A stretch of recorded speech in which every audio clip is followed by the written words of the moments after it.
সৃষ্টি হয়েছে বিশাল। সোমবার ঘটনা, ইসরায়েলের দখলকৃত জেরুজালেম শহরে রীতিমতো আলোর গতিতে নেমে আসলো ইরানি মিসাইল, যেখানে দেখা যাচ্ছে আছড়ে পড়ছে একের পর এক ইরানের ভয়ঙ্কর সব ব্যালিস্টিক মিসাইল। মিসাইলের আঘাতে চূর্ণ বিচূর্ণ হয়েছে জেরুজালেমের রাস্তা, চাল গর্ত, ধোঁয়া আর ধ্বংসস্তূপে ঢেকে গেছে পূর্ব জেরুজালেমের আকাশ। আতঙ্কে ছোটাছুটি করছেন মানুষ, কেউ আশ্রয় খুঁজছেন, কেউ স্বজনের খোঁজে ছুটছেন হাসপাতালের দিকে, আর ধ্বংসস্তূপ সরাতে হিমশিম খাচ্ছেন উদ্ধার কর্মীরা। এখনো শুকায়নি খামেনির রক্তের দাগ, সেই পবিত্র রক্তের বদলা নিতে ইসরায়েলের দানবীয় আঘাত হানছে ইরান। আকাশ চিরে ছুটে আসা আগুনের গোলায় জবাব দিচ্ছে খামেনির রেখে যাওয়া যোদ্ধারা।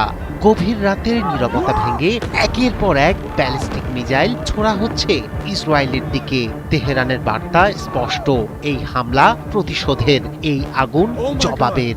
সংবাদ মাধ্যম আল জাজিরা জানিয়েছে, নতুন করে যে ব্যালিস্টিক মিসাইল ছুড়েছে তেহরান, তার একটি সরাসরি আঘাত হানে জেরুজালেমে। হামলার আগে পূর্ব জেরুজালেম জুড়ে বেজে ওঠে সতর্কতামূলক সাইরেন। কয়েক মিনিটের মধ্যেই বিকট বিস্ফোরণে কেঁপে ওঠে পুরো এলাকা। 1967 সালের 6 দিনের আরব যুদ্ধের পর জেরুজালেম দখল করে নেয় ইসরায়েল। ফিলিস্তিনিদের কাছে শহরটি ঐতিহাসিক ও ধর্মীয়ভাবে গুরুত্বপূর্ণ। এখানেই অবস্থিত ইসলামের প্রথম কিবলা পবিত্র আল আকসা মসজিদ। তবে হামলা শুধু জেরুজালেমেই সীমাবদ্ধ নয়, পুরো ইসরায়েলকে লক্ষ্য করে 1 ঘন্টার মধ্যে অন্তত 3 দফা মিসাইল ছোড়ে ইরান। দেশ জুড়ে বেজে ওঠে সাইরেন। দক্ষিণাঞ্চল সহ বিভিন্ন এলাকায় মানুষ ছুটে যান বাংকারে। টাইমস অব ইসরায়েল জানায়, স্থানীয় সময় রোববার রাতে নতুন করে মিসাইল নিক্ষেপ করা হয়। অসমর্থিত সূত্রে জানা গেছে, সরাসরি তেল আবিবের বুকে আঘাত এনেছে একটি মিসাইল। তবে সব মিসাইল ভূপাতিত করা গেছে কিনা তা নিশ্চিত নয়। সবচেয়ে বেশি ক্ষয়ক্ষতির খবর এসেছে বেইত শেমেশ থেকে। সেখানে একটি আবাসিক এলাকায় সরাসরি আঘাত হানে ইরানি ক্ষেপণাস্ত্র।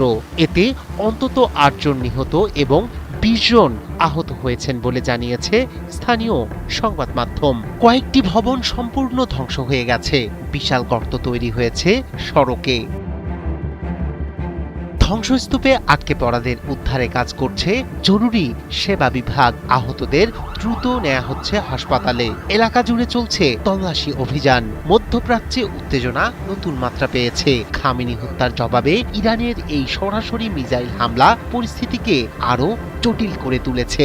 ইরানের বক্তব্য স্পষ্ট, এই সংঘাতকে সীমিত অভিযান হিসেবে দেখছে না তারা, বরং পূর্ণাঙ্গ যুদ্ধের সম্ভাবনা মাথায় রেখেই প্রস্তুতি নিচ্ছে তেহরান।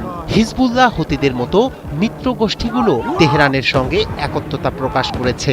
ফলে পরিস্থিতি আরো বিস্তৃত হওয়ার আশঙ্কা উড়িয়ে দিচ্ছেন না বিশ্লেষকরা। রায়হান কবির শুভ্র, ৭১।